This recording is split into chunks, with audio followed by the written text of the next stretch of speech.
اللہ کرے ہم سب سمجھیں اس بات کو کہ جیسے صحابہ کی نجات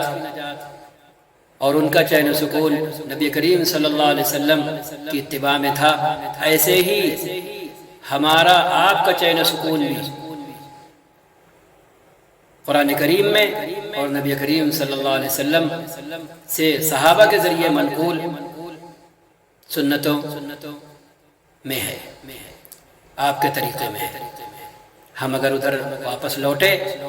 تو پھر کیا کہنے، ہم خود دیکھیں گے، اور ہم یہاں دیکھ رہے ہیں کہ یہاں جتنا جس کو پتا ہے اتنا ہی اختلاف نہیں ہے، اتنا ہی اختلاف نہیں ہے۔ ہاں، حلال اور حرام کے جو مسائل ہیں، جہاں اجتہاد کی ضرورت پڑتی ہے، جہاں ایک بات سیدھے سیدھے ثابت نہیں ہوتی، اسے دوسری بات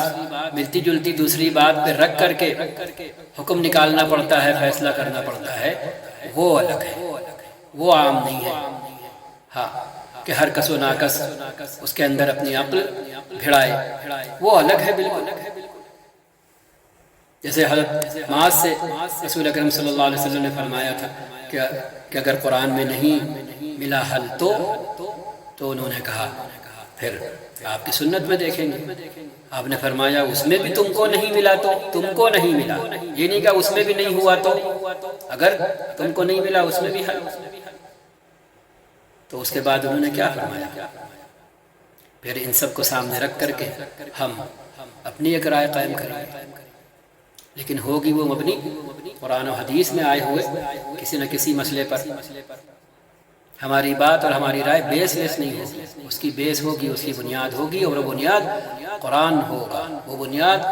رسول کا کلام ہوگا، وہ بنیاد آپ کی تشریح ہوگی جو صحابہ سے منقول ہوگی۔ بس آج کے وقت اگر الجھنوں سے دور ہو کر مذہبی سطح پر، دینی سطح پر، ایمانی سطح پر، یہ آخری بات کہہ رہے، پرسکون رہنا ہے، تو بالکل ایسے ہی کہ مانتا کیوں نہیں ہے بنا دلیل مانا، بالکل اسی طرح ہمیں آپ کو ان ساری چیزوں سے الگ کرنا ہوگا جو رسول اکرم صلی اللہ علیہ وسلم کہ جیتے جی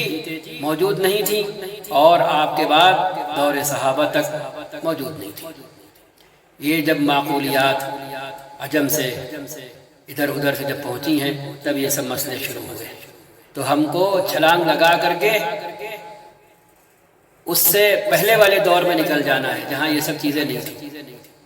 نہ فلسفہ تھا اور نہ منطق تھی، سیدھے سیدھے قرآن تھا اور سیدھے سیدھے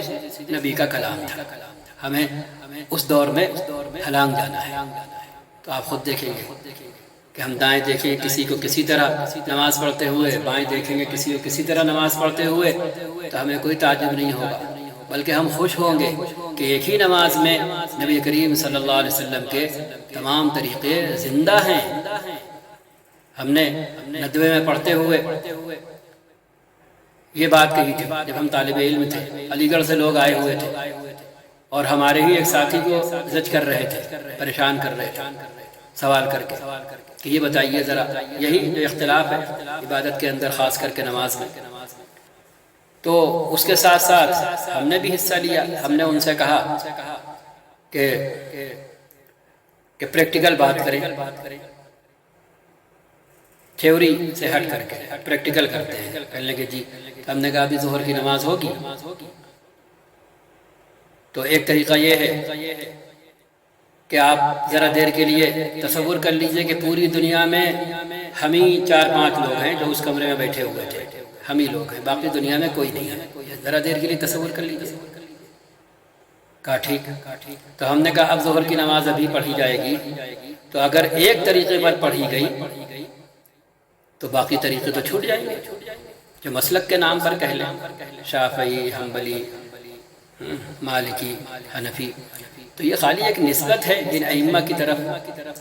کوئی انہوں نے خود تھوڑی سب بنایا، انہوں نے تو نقل کیا، ناقل ہیں اور مفتی ہیں، واضح تھوڑی ہیں۔ تو ہم نے کہا اگر امام ابو حنیفہ رحمۃ اللہ علیہ کے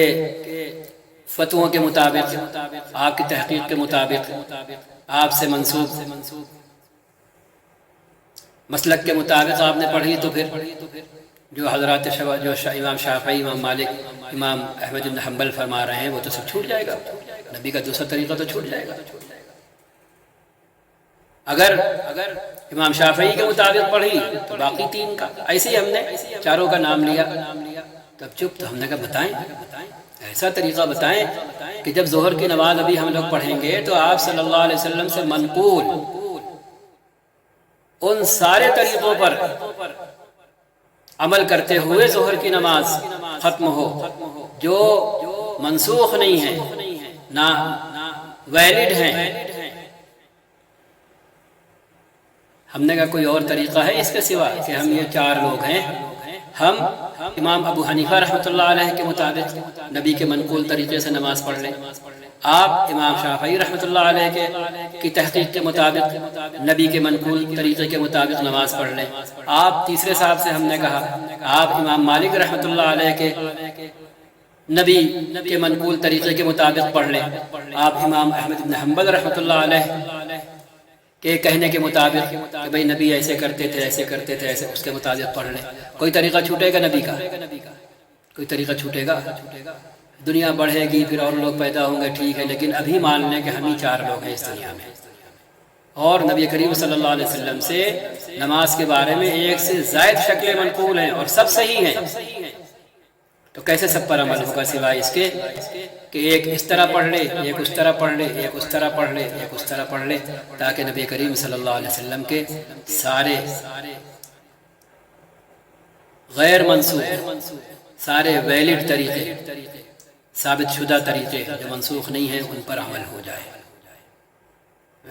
اب چہرے کا تاثر بدل گیا، ہمارا خوش ہو گئے، تو یہ کام ہم نہیں کر سکتے۔ اب اللہ تعالیٰ دنیا میں اتنی بڑی خلقت ہے تو یہ اللہ کی قدرت ہے،